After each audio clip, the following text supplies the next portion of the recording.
Oi, gente, tudo bem? Aqui é a Júlia, de novo, e essa é a última parte sobre eletroquímica. Nessa parte eu vou falar sobre pilhas, eletrólise e lei de Faraday. Então, primeiro vamos falar sobre as pilhas, células voltaicas ou células galvânicas. Definição: são dispositivos em que uma reação espontânea de oxirredução é utilizada para produzir energia elétrica. Então, gravem esses termos. Vocês têm que gravar que nas pilhas ocorre um processo espontâneo de oxirredução que produz energia elétrica. E aqui é a pilha de Daniel. Aqui o eletrodo de redução do CO+2, o potencial de redução do CO+2 e o potencial de redução do Zn+2. Para quem não lembra, não está escrito redução aqui, mas essa escrita CO+2 barra Cu já mostra que esse potencial se refere à transformação do CO+2 em Cu, ou seja, a redução. A mesma coisa aqui. Esse potencial é do Zn+2 se transformando em Zn, o que promoveu a diminuição do NOx, ou seja, a redução. Eu acho mais fácil, repito, igual eu já falei nas aulas anteriores, olhar o potencial de oxidação. Então, assim, esses são os potenciais de redução. É só você trocar o sinal para você achar o potencial de oxidação. Então, aqui o potencial de oxidação é negativo e aqui o potencial de oxidação vai ser positivo. Então, a gente sabe que o potencial de oxidação do zinco é maior que o potencial de oxidação do cobre. E olhando o potencial de redução, a gente vê que aqui o potencial de redução do Cu+2 é maior. Então, o Cu+2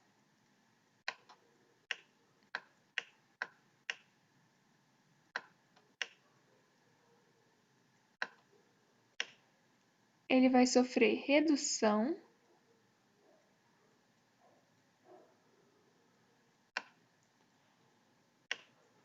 e o zinco sólido, no caso a placa de zinco, que é um 0, e aqui é aquoso, tá? Só não escrevi. Mas o zinco sólido vai sofrer oxidação.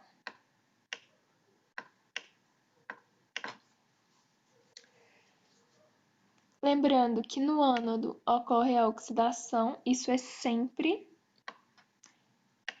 A oxidação também é chamada de corrosão, porque ocorre a corrosão da placa de zinco. Quem sofre oxidação é o zinco sólido. Então, ocorre uma corrosão da placa de zinco, se transformando em Zn+2. Então, aqui aumenta a quantidade de Zn+2. Os elétrons vão em direção ao cátodo, que é onde ocorre a redução do Cu+2. Aqui o Cu+2 sofre uma redução.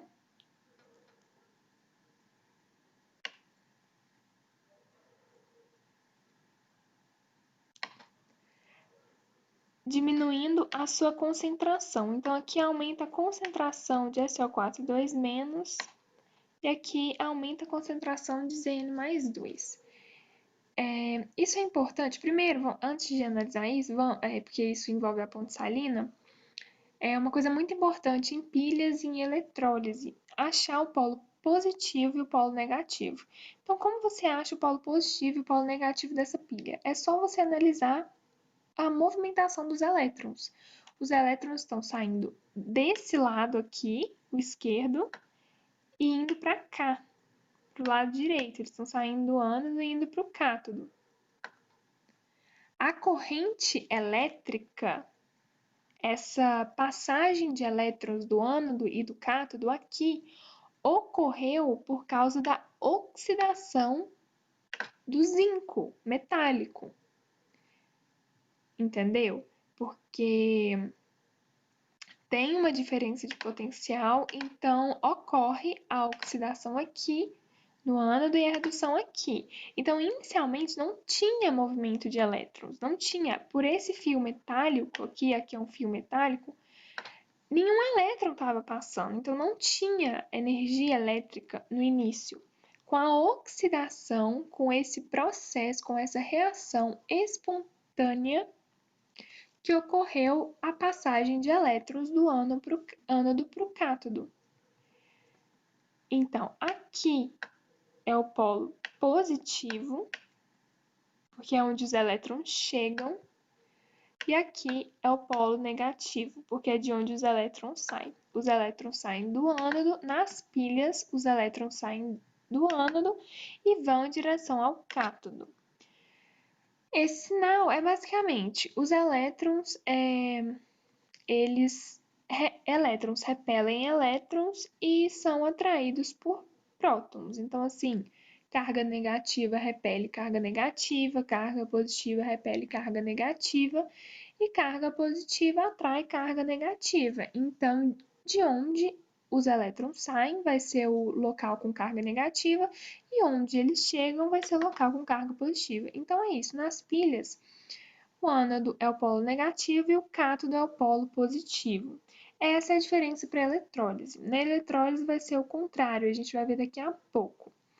Então, assim, me ajudou muito na época de vestibular decorar ânodo, oxidação, cátodo, redução. Aqui, ó, o O de oxidação e o A de ânodo, vogais, e o R de redução e o C de cátodo, consoante. Isso é sempre. O que muda é isso. Nas pilhas, o ânodo é o polo negativo e o cátodo o polo positivo, e na eletrólise é o contrário, que a gente vai ver daqui a pouco. Sobre a ponte salina, eu vou falar no próximo slide. Aqui, a concentração de zinco mais 2 aumentou. Então, aumentou a quantidade de cargas positivas, basicamente. E aqui a concentração de SO4 2- aumentou, porque a concentração de CO mais 2 diminuiu. Então, aqui aumentou a quantidade de cargas negativas, o que faz com que o K migre para cá e o Cl- para cá, que eu vou explicar no próximo slide. A importância da ponte salina para que o processo não cesse, para que a oxirredução não pare. E aqui, lembrando, 1 mol por litro, 1 mol por litro e 25 graus Celsius. Porque concentração e temperatura são fatores que alteram o potencial dos elementos, das espécies químicas, o potencial de redução e oxidação. Por isso, é determinada a concentração padrão de 1 mol por litro e a temperatura padrão de 25 graus Celsius. E aqui, também que eu não falei, vou aproveitar para falar, é a DDP dessa reação. Né? Aqui ocorreu a redução do CO mais 2, então mais 0,34.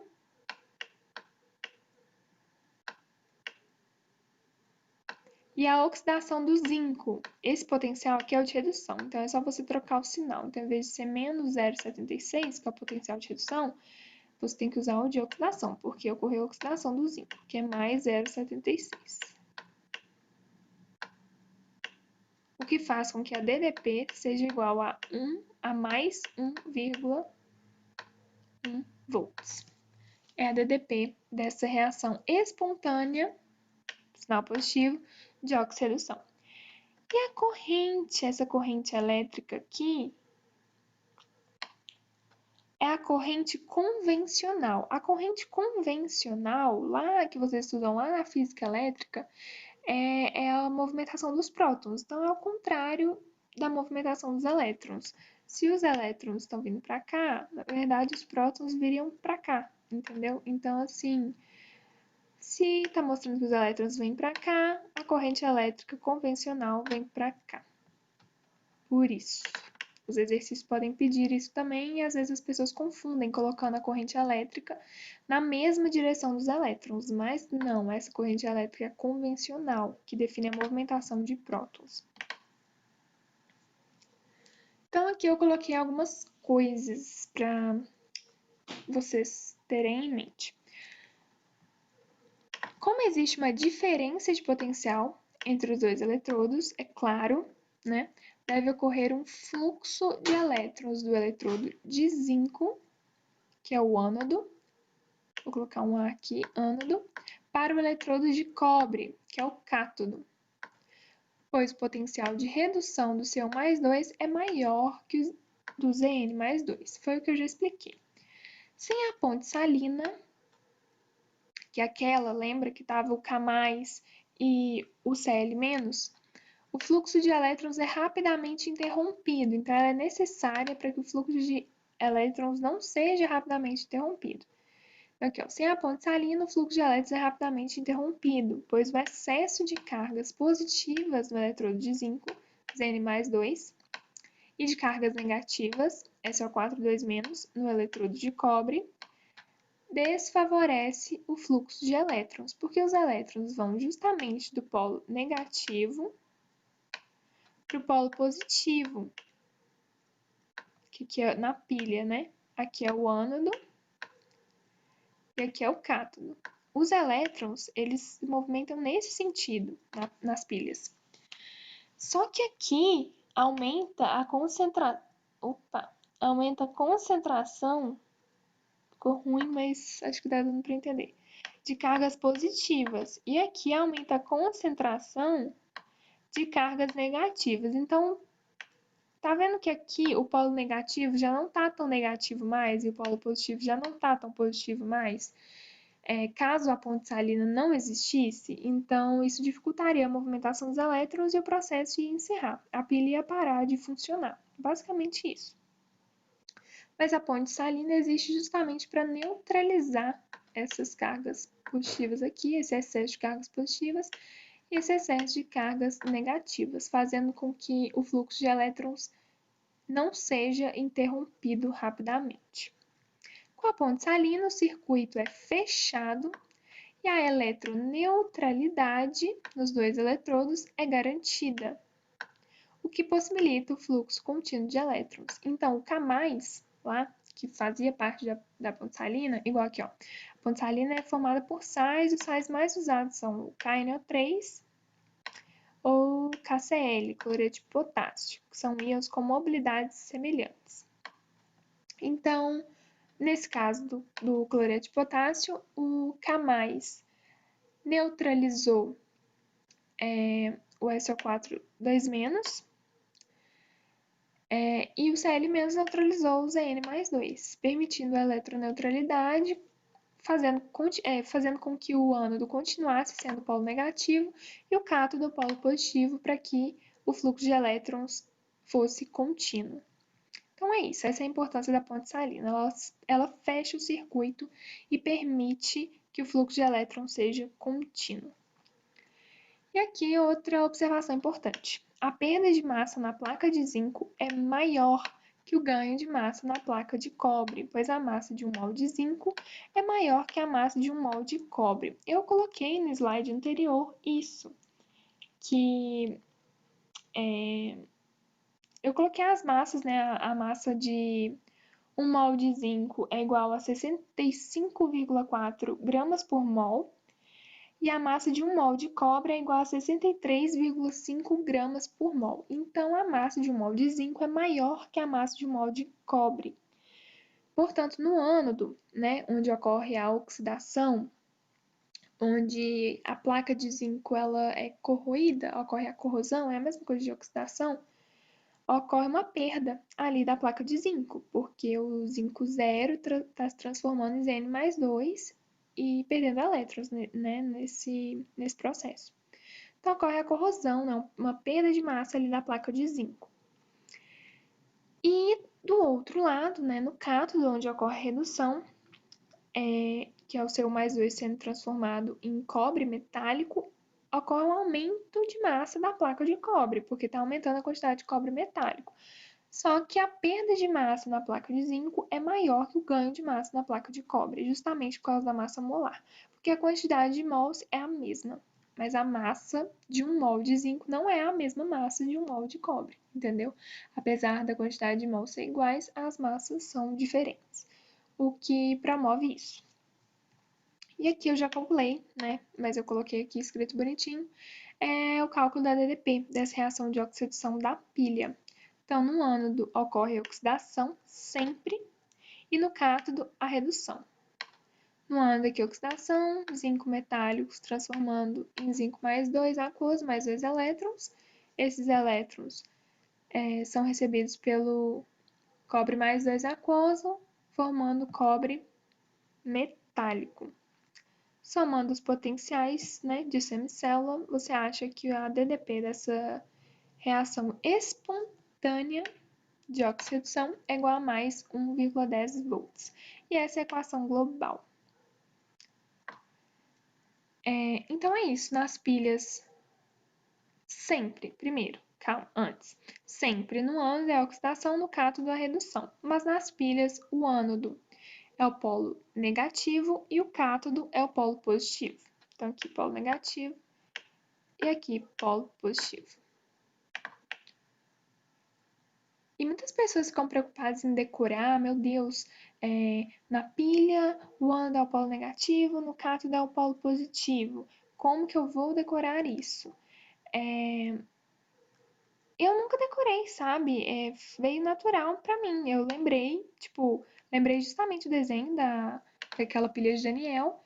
Lembrei que do lado esquerdo ali ocorria a oxidação e era de onde os elétrons saíam. Então, já que ali ocorria a oxidação e é o ânodo, e os elétrons saem dali na pilha de Daniel, aí eu logo pensei, ali é o polo, logo lembrava, né? Ali é o polo negativo e o outro o polo positivo. Então, é simples.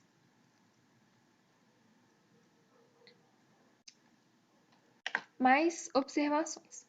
Com o funcionamento da pilha, a concentração de Cu+2 diminui e a de Zn+2 aumenta. Sim, porque o Cu+2 é transformado em Cu0 e o zinco 0 em Zn+2. O que explica o potencial de redução do Cu+2 diminuir, porque diminui a concentração, e isso a gente já viu que afeta o potencial de redução. E o do Zinc+2 aumentar, até o instante em que os potenciais se igualam, ou seja, a pilha para de funcionar. Então, sim, com a diminuição da concentração de Cu+2, como eu vou dizer, a chance dele continuar sofrendo a redução diminui, entendeu? Então, assim, diminui a concentração, diminui a chance dele sofrer redução. Fica mais difícil ele sofrer redução e, consequentemente, mais difícil do zinco sofrer a oxidação. Então, até que o momento que os potenciais se igualam, não havendo diferença de potencial, a pilha para de funcionar. Já não ocorre mais oxidação nem redução, não ocorre o processo e a pilha para. E quando a pilha para de funcionar, ela atinge a estabilidade máxima. Voltando àquele assunto lá, não sei se vocês lembram, mas daquela fórmula, né? Que ΔG é igual a menos N vezes constante de Faraday vezes ΔE, é justamente isso. Quando o processo é espontâneo, nesse caso, por exemplo, no caso da pilha, na pilha são processos espontâneos. Eu falei isso agorinha. Em processos espontâneos, a estabilidade do sistema aumenta e ele atinge a estabilidade máxima justamente quando a pilha para de funcionar, quando a reação de oxidação acaba, basicamente, porque não há mais diferença de potencial. E aí a DDP chega a zero, é justamente isso, que é o equilíbrio. Após a pilha parar de funcionar, o acréscimo de ZnSO4, né, sulfato de zinco, ao eletrodo de zinco faz a pilha voltar a funcionar, porém o fluxo de elétrons deve ser do eletrodo de cobre para o eletrodo de zinco, pois o potencial de redução do cobre mais 2 fica menor que o do Zn mais 2, porque aqui você está aumentando a concentração de zinco 2+. Então, assim, após a pilha parar de funcionar, ou seja, ela parou de funcionar, significa que os potenciais do zinco mais 2 e do cobre mais 2 se igualaram. Quando você acrescenta sulfato de zinco, você está aumentando a concentração de zinco 2+, então você aumenta o potencial de redução dele. Fica mais fácil o zinco 2+, reduzir do que o cobre 2+. E aí inverte o fluxo de elétrons, porque agora quem vai sofrer redução vai ser o zinco 2+, e quem vai sofrer oxidação vai ser o cobre metálico. Então, o eletrodo de zinco, que é era aquele lá da esquerda, né? Aqui não dá para eu voltar no slide anterior, infelizmente. Mas aí o eletrodo de zinco, que era aquele ali da esquerda, ele passa a ser o cátodo, que é onde ocorre a redução. Então, quem vai sofrer redução vai ser o zinco 2+.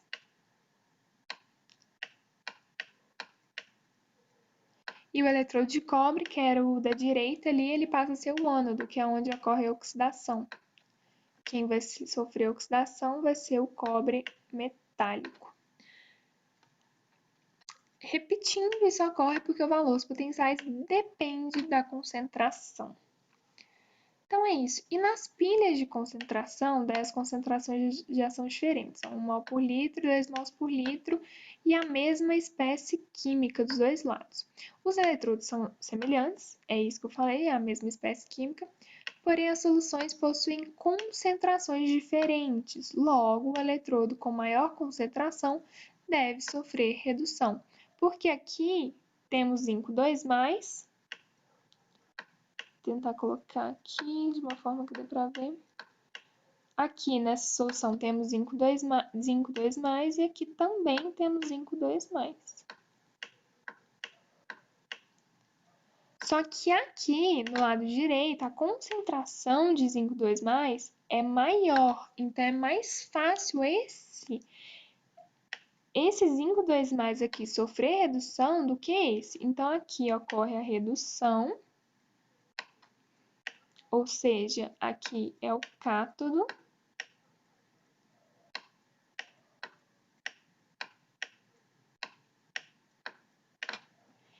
em que zinco mais 2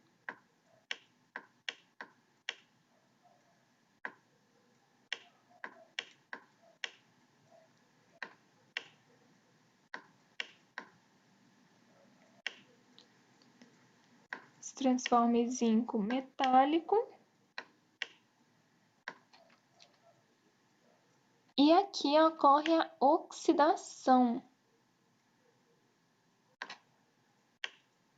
Ou seja, aqui é o ânodo.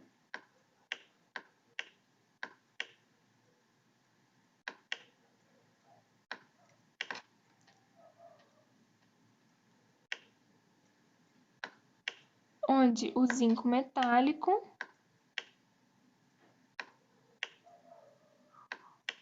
se transforma em zinco mais 2. E aqui é a mesma coisa.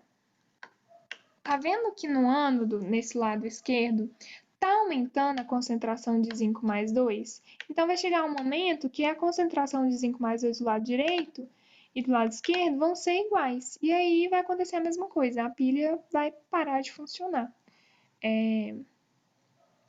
Caso não tenha, né, uma ponte salina, a pilha vai parar de funcionar, porque à medida que isso ocorre, né, que essa reação de oxidação ocorre por causa da diferença de concentrações, a concentração de zinco 2+ aqui, que era menor, vai aumentando, e aqui vai diminuindo, né, aqui, ó, porque ele se transforma em zinco metálico, então diminui a concentração de zinco mais 2, e aqui aumenta, até que a pilha pare de funcionar. Mas é isso, é só para mostrar e ficar bem claro que as concentrações afetam o potencial de redução. Quando as concentrações são diferentes, o potencial de redução também será diferente.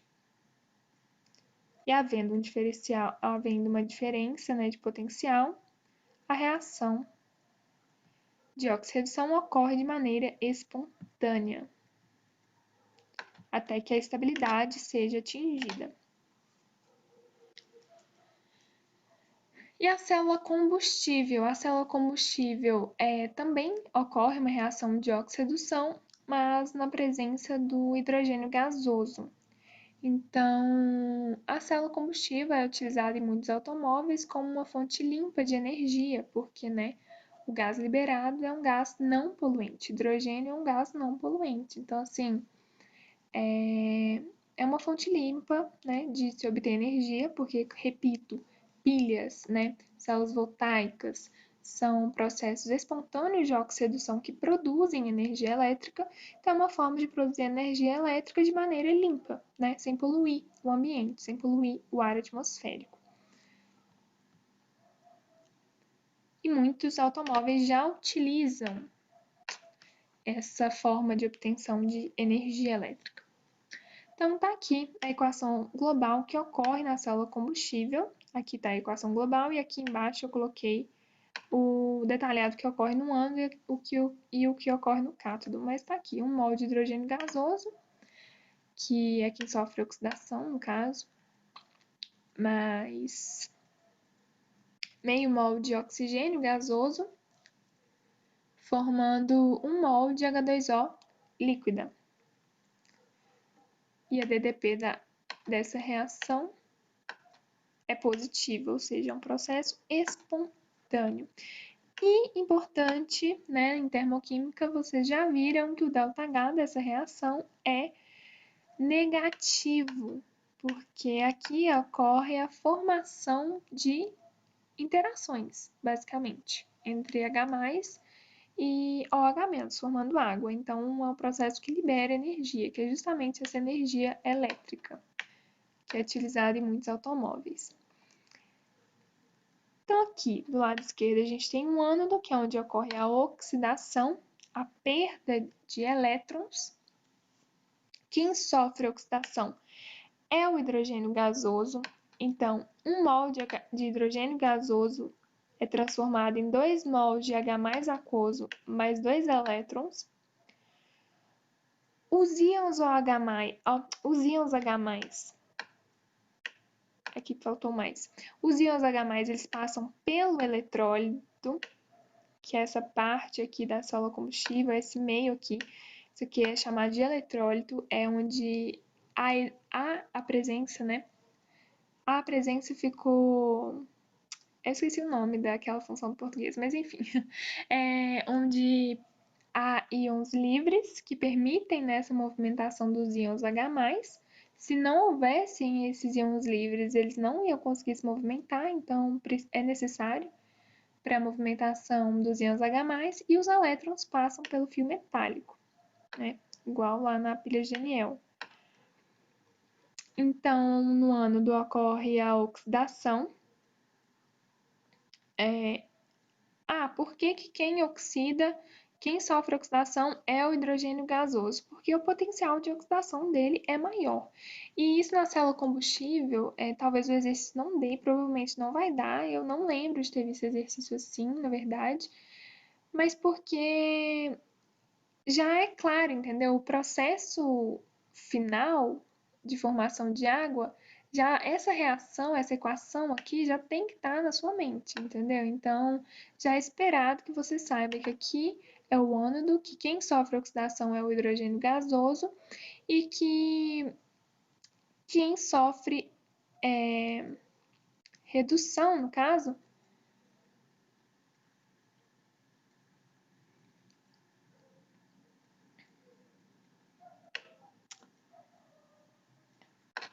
é justamente o oxigênio gasoso e os íons H+ também. Então, ok.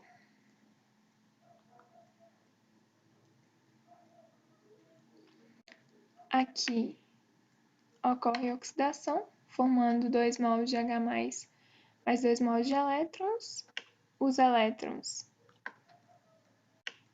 chegam no cátodo, que é onde ocorre a redução, e é onde tem oxigênio gasoso, que juntamente com os íons H+, formam a água. Então, aqui só para analisar. O NOx do hidrogênio, aqui na água, é +1, e do oxigênio, -2. O NOx do hidrogênio aqui também é +1. E aqui, o NOx do oxigênio é igual a 0. Então, na real, que eu falei que quem sofria redução, eu devo ter falado que o H+ sofria redução, mas não, quem sofre redução é o oxigênio gasoso. Ele sai de um NOx 0 para um NOx -2. Ocorreu a redução do NOx, então ele sofreu redução. E aqui no ânodo onde ocorre a oxidação, o NOx do hidrogênio gasoso era 0 e passa a ser +1. Então, o aumento de NOx aqui ele sofre oxidação. Então, perdão por isso, confundi rapidinho aqui, mas é isso, né? No ânodo, quem sofre oxidação é o hidrogênio gasoso e no cátodo, quem sofre redução é o oxigênio gasoso. Indo o NOx, né, do hidrogênio gasoso de 0 para +1 no íon H+, e do oxigênio gasoso de 0 para -2 na água, né? Porque ocorre a formação de água na célula combustível. Então é isso, esse processo libera energia, né? Na forma de energia elétrica, porque é uma pilha, querendo ou não. E essa energia é uma fonte limpa de energia utilizada em muitos automóveis. E agora a gente vai para as eletrólises e depois a lei de Faraday. Então, eletrólises, né, os dispositivos onde ocorre a eletrólise. São dispositivos em que uma corrente elétrica é utilizada para possibilitar a ocorrência de uma reação não espontânea de oxirredução. Então, já é diferente. Aqui já tem a diferença. As pilhas, primeiro, há uma diferença, né, de potencial. O potencial de redução de duas espécies químicas é diferente, ou porque são duas espécies diferentes, ou porque as concentrações são diferentes, e isso faz com que o processo, né, a reação de oxirredução ocorra de maneira espontânea, o que produz energia elétrica, por causa da movimentação dos elétrons. Na eletrólise, não. Na eletrólise já existe uma corrente elétrica, então já existem elétrons se movimentando, já existem elétrons, os elétrons já estão ali, eles não vão precisar sair de algum átomo, não, eles já estão ali prontos para se movimentarem. E é justamente isso que faz com que a eletrólise seja uma reação não espontânea de oxirredução, porque já existe uma corrente elétrica. Ela não surgiu devido a uma diferença de potencial igual na pilha, não, ela já existe. Por isso, são reações não espontâneas de oxirredução. E existem dois tipos de eletrólises, a eletrólise ígnea e a eletrólise aquosa. A eletrólise ígnea, ocorre sem a presença de água, então aqui o NaCl, por exemplo, ele não está no estado aquoso, ele está no estado líquido, então aqui tem íons Na+, e Cl- na forma líquida, não existe água, não existe íons H+, nem íons OH-, apenas íons Na+, e Cl-, e ela ocorre em altas temperaturas, o que faz com que a eletrólise ígnea seja um processo muito caro. Então, devido ao fato, né, de ser o NaCl no estado líquido e não aquoso, porque aquoso é muito fácil, tipo assim, basicamente jogar sal na água, assim. Então, isso na temperatura ambiente já ocorre essa dissolução. Por isso que a eletrólise aquosa, ela é barata, eu vou falar daqui a pouco, mas a eletrólise ígnea, não. É basicamente pegar o sal, o NaCl no caso, né? Pegar o sal e deixar ele no estado líquido. Para você conseguir fazer isso, você vai ter que aumentar muito a temperatura, porque inicialmente ele está no estado sólido. Para passar para o estado líquido, tem que absorver energia. Então, assim, é necessária a absorção de muita energia, por isso as altas temperaturas. Então, a eletrólise ígnea é um processo mais caro. Mas, enfim, vamos ao que importa, né? Vamos analisar como ocorre a oxirredução. Então, aqui tem um gerador, uma bateria, na eletrólise sempre vai ter, porque ele é a fonte de elétrons.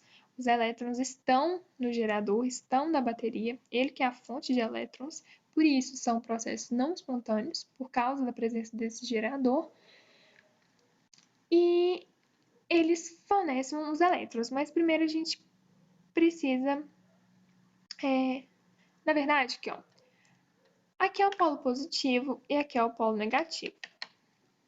Se não me engano, acho que em todos os exercícios, do lado esquerdo aqui, o menorzinho é o polo negativo e aqui é o polo positivo. Então, basicamente, os elétrons, eles... Daí você já percebe a diferença. Na pilha, você determina... não é que você determinava depois, mas você achava os polos de acordo com... né, você observava a diferença de potencial e já sabia onde ia ocorrer a oxidação e onde ia ocorrer a redução. Então, assim, você já descobria os polos ali. Aqui não, os polos eles já são dados pelo gerador. Esses polos são dados pelo gerador. Então, se aqui é o polo negativo, os elétrons vão sair daqui. Eles serão repelidos por esse polo negativo. Por isso, aqui ocorre a chegada de elétrons. E se aqui é o polo positivo, elétrons sairão daqui, desse eletrodo, sendo atraídos pelo polo positivo do gerador. Então, aqui, ó, onde chegam elétrons é onde ocorre a redução. Aqui é o cátodo, porque é onde chegam os elétrons, né? O ganho de elétrons é a redução, então aqui ocorre a redução, ou seja, aqui é o cátodo. E aqui é de onde saem os elétrons. Então, alguma espécie química aqui vai perder elétrons para eles irem para esse polo da bateria. Então, aqui ocorre a oxidação, que é o anodo. Isso sempre, repetindo, estou martelando isso na cabeça de vocês. Redução, o cátodo é onde ocorre a redução, o ânodo onde ocorre a oxidação. Então, se aqui daqui estão saindo elétrons por causa desse polo positivo da bateria, então aqui é onde ocorre a oxidação, está ocorrendo a oxidação. Então, aqui é o ânodo. Se aqui estão chegando elétrons porque estão sendo repelidos pelo polo negativo do gerador, aqui vai ser onde a redução vai ocorrer. Então, aqui é o cátodo. Nesse caso, como não há água, apenas Na+ líquido e Cl- líquido, fica muito fácil, né? Quem vai receber os elétrons vai ser o Na+, e quem vai doar elétrons vai ser o Cl-. Quem vai perder elétrons vai ser o Cl-. Isso é básico, né? Porque o Na+ aqui está na forma oxidada e o Cl- está na forma reduzida. Então, o Na+, estando na forma oxidada, ele vai sofrer redução e no cátodo, e o Cl- estando na forma reduzida, ele vai sofrer oxidação no ânodo. Então, aqui no ânodo ocorre a oxidação do Cl-, né? Se transformando em cloro gasoso em meio mol de Cl2 gasoso, mais um elétron. E aqui o cátodo, onde ocorre a redução, né, do Na+1. Ganhando o elétron, se transforma em Na sólido. A equação global é essa: 1 mol de NaCl, cloreto de sódio líquido, formando 1 mol de sódio metálico, mais meio mol de gás cloro. Então, a eletrólise ígnea é bem simples. Agora a gente vai ver a eletrólise aquosa.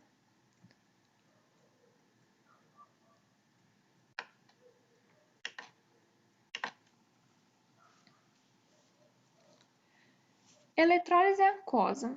Diferente da eletrólise ígnea, a eletrólise aquosa ocorre na presença de água. Então, ao invés de transformar o cloreto de sódio, né, que é basicamente sal de cozinha, ao invés de você deixar ele líquido, imagina, pegar o sal de cozinha e deixar ele líquido.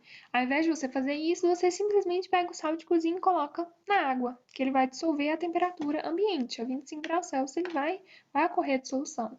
Então, assim, é muito mais barato e muito mais fácil, consequentemente. E observações que vocês precisam saber, porque aí você vai ter que analisar. Lá você tinha só o Na+, e o Cl-. Aqui não. Você tem o Na+, e o H+, competindo pelos elétrons. E, né, competindo o Na+, eu tô dando o exemplo do cloreto de sódio, mas pode ser qualquer outra substância iônica. Na eletrólise ígnea só tem o Na+, e o Cl-. Então, não ocorre competição de cátions nem competição de ânions. Mas aqui não, tem íons H+, e OH-.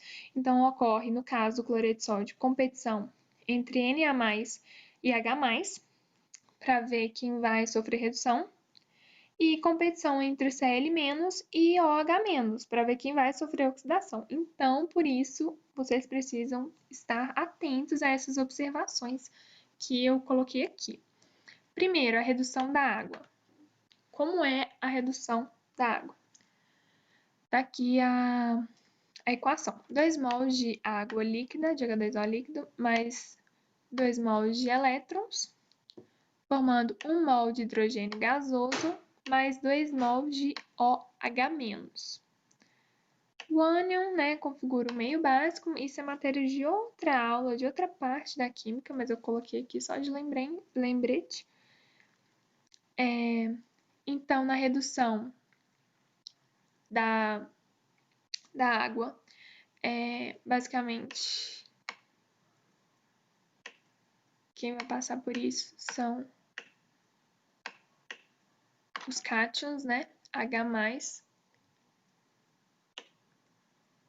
formando hidrogênio gasoso.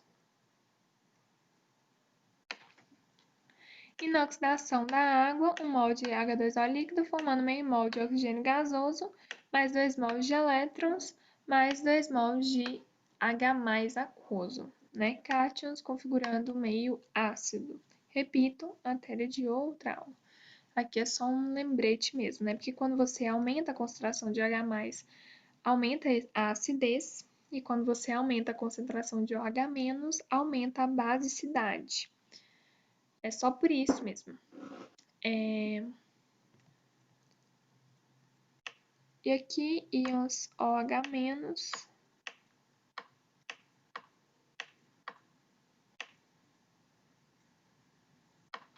né? NOx -1. E aqui NOx 0. Sofrendo a oxidação. Então, você precisa analisar. Na redução, o potencial de redução da água é maior que o potencial de redução de cátions dos grupos 1+, né, que é a primeira família da tabela periódica. Eu falei 1+, perdão, 1A ou não lembro, mas enfim, dos grupos 1A, 2A e Al+3. Então, todos os cátions da primeira família da tabela periódica e da segunda, como Na+, K+, Ca2+, e o Al+3, eles possuem menor potencial de redução que a água, no caso que o cátion H+. Então tá aqui, ó, nessa tabelinha aqui, ó. Foi assim que eu decorei, achei mais fácil. Você coloca o cátion H+ no meio e coloca que o potencial de redução dele é maior que 1A, 2A, Al+3, que esses cátions, e menor que os demais, como por exemplo Fe+3. E a oxidação. O potencial de oxidação da água, no caso do ânion OH-, é maior que o potencial de oxidação de ânions oxigenados e do íon F-. Da mesma coisa, coloca o OH- aqui no meio e coloca que o potencial de oxidação dele é maior que de ânions oxigenados, como, né, ClO-, por exemplo, e do que o F-.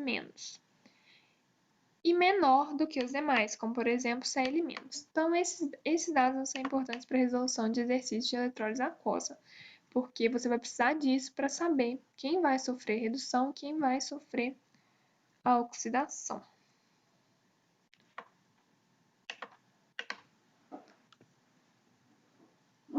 E aqui, né, tá o exemplo de eletrólise aquosa, com NaCl, cloreto de sódio, aquoso, para ficar mais didático, né, mais comparativo mesmo com a eletrólise ígnea, que é o cloreto de sódio líquido.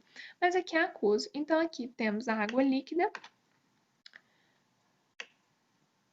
o cátion Na+, e o cátion Cl-. Eu gosto, não é correto, sabe? Eu creio que não é correto representar como H+ e OH-, porque na verdade a água está no estado líquido. Só que fica muito mais fácil de compreender quem vai sofrer oxidação e quem vai sofrer redução. Então eu recomendo, fica muito mais fácil.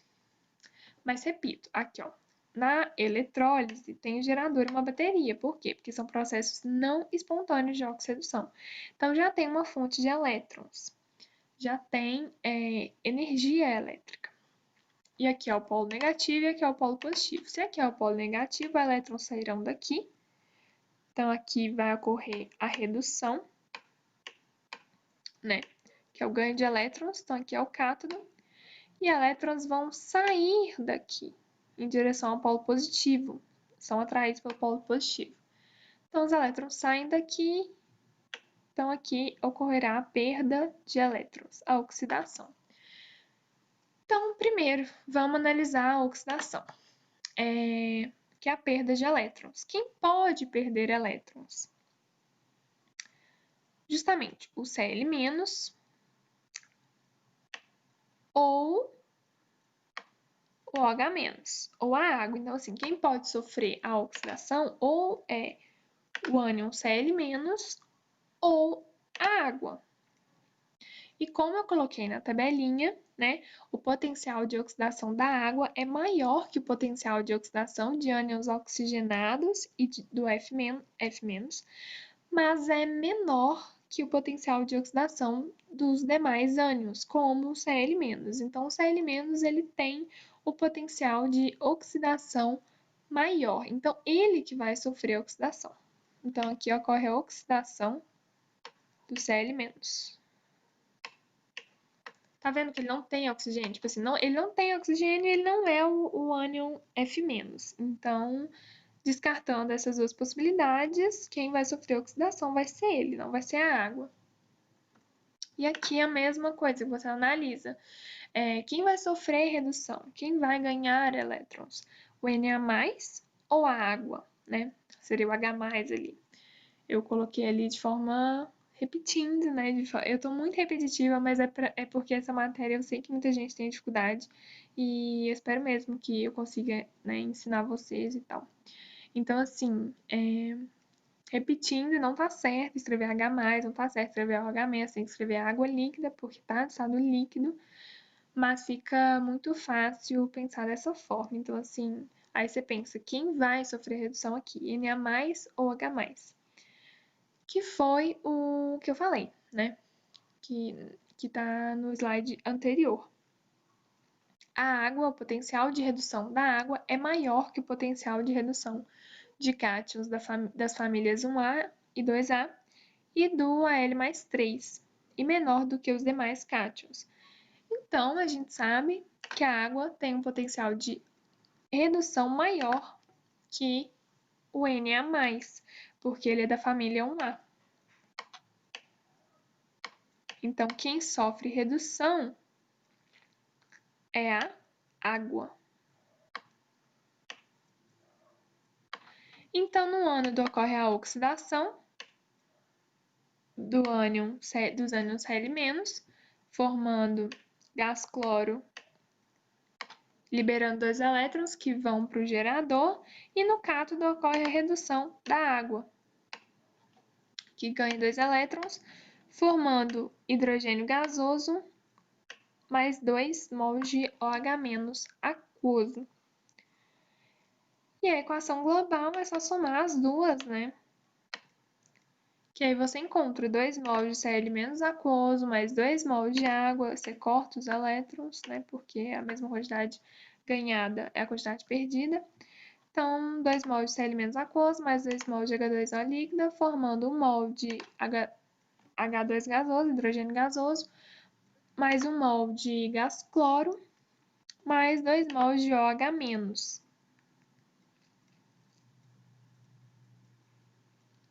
E aqui eu coloquei ou 2 mols de NaCl aquoso, né? Porque o Cl- veio do NaCl. E aqui 2 mols de OH- ou 2 mols de NaOH, porque querendo ou não, o Na- não sofreu redução, então ele continuou ali no meio, assim como os OH-, formando hidróxido de sódio. Então, você pode representar a equação global dessas duas formas.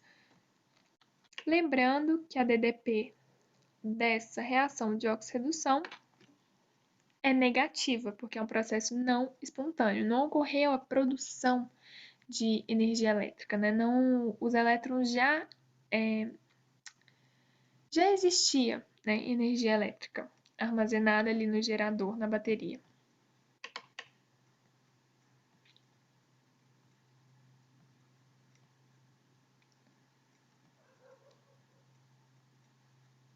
Então é isso. Então, assim, outra coisa que eu creio que eu não falei ainda, mas estão vendo que o polo negativo, que o cátodo agora é o polo negativo e o ânodo é o polo positivo? É por isso, é por causa da presença do gerador. Se não houvesse o gerador, a oxidação aqui ocorreria de maneira espontânea, não aqui, né, porque aqui as placas estão no mesmo meio e tal, mas é um processo não espontâneo justamente por causa da presença do gerador da bateria, que faz com que os polos mudem. Então, o cátodo lá na pilha, ele é o polo positivo, enquanto na eletrólise é o polo negativo. E o ânodo lá na pilha, ele é o polo negativo, enquanto na eletrólise ele é o polo positivo. Simplesmente por causa do gerador e da bateria, que já estabelece onde serão os polos. Então, lá é porque o ânodo, por exemplo, que era a oxidação, é de onde saíam os elétrons.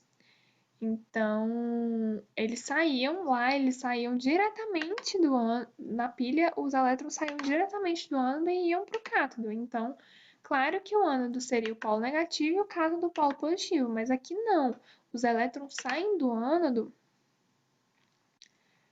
para irem por causa desse polo positivo aqui do gerador. Então, esse lado onde ocorre a oxidação é o polo positivo. E aqui os elétrons chegam no cátodo justamente porque é o polo negativo do gerador, que repele esses elétrons. Então, o lado, né, aqui onde ocorre a redução, o cátodo, é o polo negativo, por causa disso, por causa do gerador. Então, é essa a mudança mais radical. Pilhas são processos espontâneos que geram energia,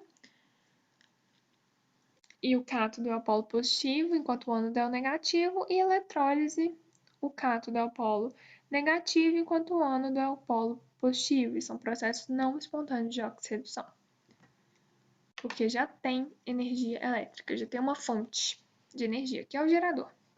E por último, a lei de Faraday, que é importante para alguns exercícios, mas eu creio que não caia no Enem, mas não sei.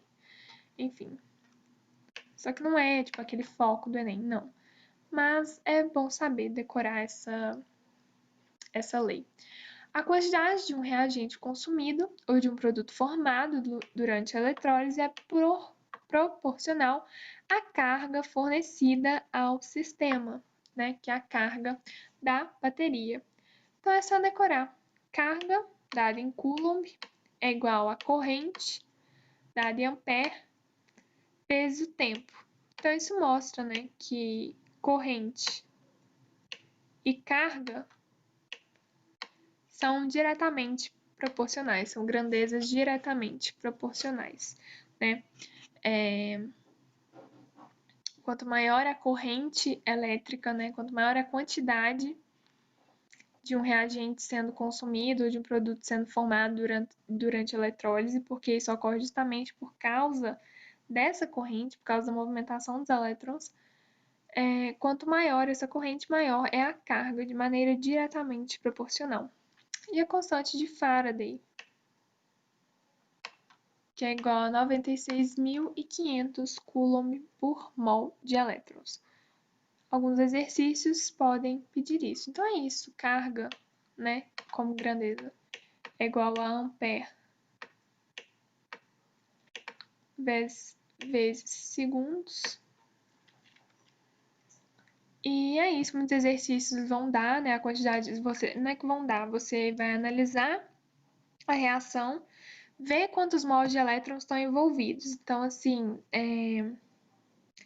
por exemplo, pegando aquela da água, em que ocorre a oxidação da água. A oxidação não, a redução, acho. Enfim, você vai ver lá, foram 2 mols de elétrons envolvidos, 2 mols de elétrons doados e os mesmos 2 mols de elétrons que foram adquiridos. Então, analisando, né, sabendo que são 2 mols de elétrons, você multiplica por 2 essa carga, porque isso aqui significa que um mol de elétrons equivale a 96.500 Coulomb. Você multiplica por 2, vai achar a carga total, né, fornecida ao sistema. E aí por exemplo, o exercício dá o tempo que só corre e aí você acha a corrente. Enfim, é isso. Isso é só para cálculos matemáticos, no caso. Ou para você achar a corrente, ou para achar o tempo, isso o exercício vai te dar. Mas geralmente a carga você já vai saber, porque sabendo a reação, né, a equação global lá de oxidação, você vai saber quantos mols de elétrons foram envolvidos no processo. Então é isso, gente. Eu espero que vocês tenham gostado. Qualquer dúvida, terá um local para vocês tirarem essas dúvidas. É isso.